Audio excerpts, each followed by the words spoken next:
ఒకసారి మెదక్ వెళ్దాం. మా ప్రతినిధి వేణు ప్రస్తుతం మనతో పాటు ఫోన్ లైన్లో సిద్ధంగా ఉన్నారు. వేణు, కౌంటింగ్ ప్రక్రియ ఏ విధంగా కొనసాగుతుంది? 4వ రౌండ్ ముగిసే సమయానికి ప్రస్తుతం ఎవరు ఆధిక్యంలో ఉన్నారు అక్కడ? మెదక్ పార్లమెంట్ పరిధిలో దానికి సంబంధించి మొదటి రౌండ్ ఫలితాలు కొద్దిసేపటి క్రితం వెలువడ్డాయి.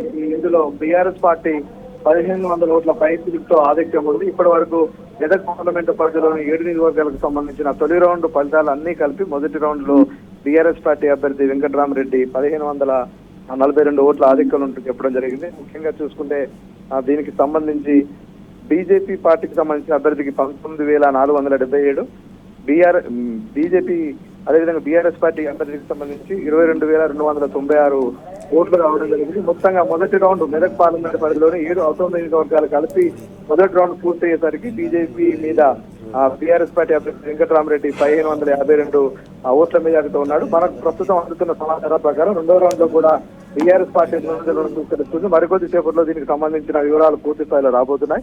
ప్రస్తుతానికి అధికారికంగా ప్రకటించిన మెదక్ పార్లమెంటు పరిధిలోని మొదటి రౌండ్ కు సంబంధించి బీఆర్ఎస్ పార్టీ 1542 ఓట్ల మెజారిటీతో కొనసాగుతుంది. ఎస్ వేణు, థ్యాంక్ యూ వివరాలు ఇచ్చినందుకు.